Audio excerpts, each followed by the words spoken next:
Atos 17. Tendo passado por Anfípolis e Apolônia, chegaram a Tessalônica, onde havia uma sinagoga de judeus. Paulo, segundo seu costume, foi procurá-los e por 3 sábados arrazoou com eles acerca das Escrituras, expondo e demonstrando ter sido necessário que o Cristo padecesse e ressurgisse dentre os mortos. E este, dizia ele, é o Cristo, Jesus, que eu vos anuncio. Alguns deles foram persuadidos e unidos a Paulo e Silas, bem como numerosa multidão de gregos piedosos e muitas distintas mulheres. Os judeus, porém, movidos de inveja, trazendo consigo alguns homens maus dentre a malandragem, ajuntando a turba, alvoroçaram a cidade e, assaltando a casa de Jason, procuravam trazê-los para o meio do povo. Porém, não os encontrando, arrastaram Jason e alguns irmãos perante as autoridades, clamando: Estes que têm transtornado o mundo chegaram também aqui, os quais Jason hospedou. Todos estes procedem contra os decretos de César, afirmando ser Jesus outro rei. Tanto a multidão como as autoridades ficaram agitadas ao ouvirem estas palavras. Contudo, soltaram Jason e os mais, após terem recebido deles a fiança estipulada. E logo durante a noite, os irmãos enviaram Paulo e Silas para Bereia. Ali chegados, dirigiram-se à sinagoga dos judeus. Ora, estes de Bereia eram mais nobres que os de Tessalônica, pois receberam a palavra com toda a avidez, examinando as Escrituras todos os dias para ver se as coisas eram de fato assim. Com isso, muitos deles creram, mulheres gregas de alta posição e não poucos homens. Mas, logo que os judeus de Tessalônica souberam que a palavra de Deus era anunciada por Paulo também em Bereia, foram lá excitar e perturbar o povo. Então os irmãos promoveram sem detença a partida de Paulo para os lados do mar. Porém, Silas e Timóteo continuaram ali.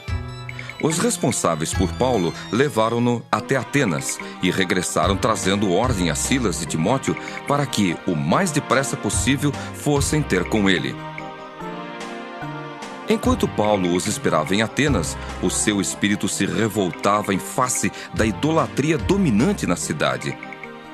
Por isso, dissertava na sinagoga entre os judeus e os gentios piedosos, também na praça, todos os dias, entre os que se encontravam ali.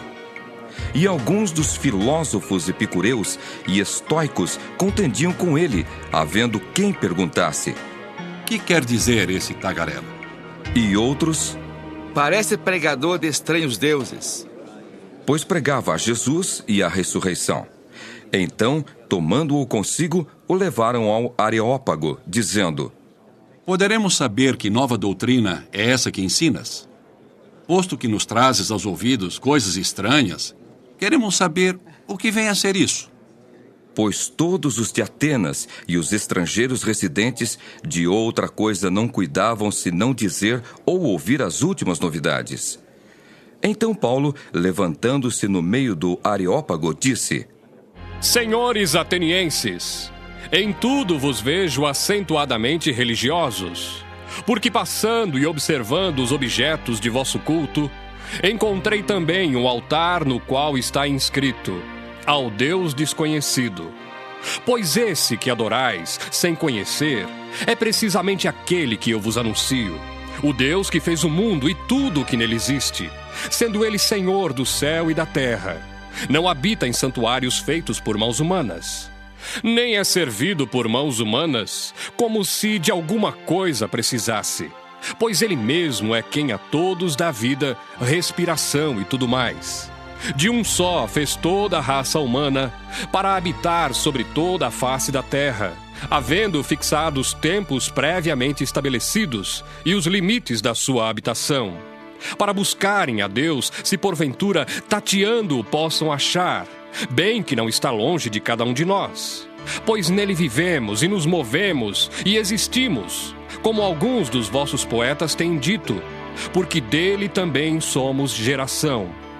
Sendo, pois, geração de Deus, não devemos pensar que a divindade é semelhante ao ouro, à prata ou à pedra, trabalhados pela arte e imaginação do homem. Ora, Não levou Deus em conta os tempos da ignorância. Agora, porém, notifica aos homens que todos, em toda parte, se arrependam. Porquanto estabeleceu um dia em que há de julgar o mundo com justiça, por meio de um varão que destinou e acreditou diante de todos, ressuscitando dentre os mortos. Quando ouviram falar de ressurreição de mortos, uns escarneceram e outros disseram: A respeito disso, te ouviremos noutra ocasião. A essa altura, Paulo se retirou do meio deles. Houve, porém, alguns homens que se agregaram a ele e creram.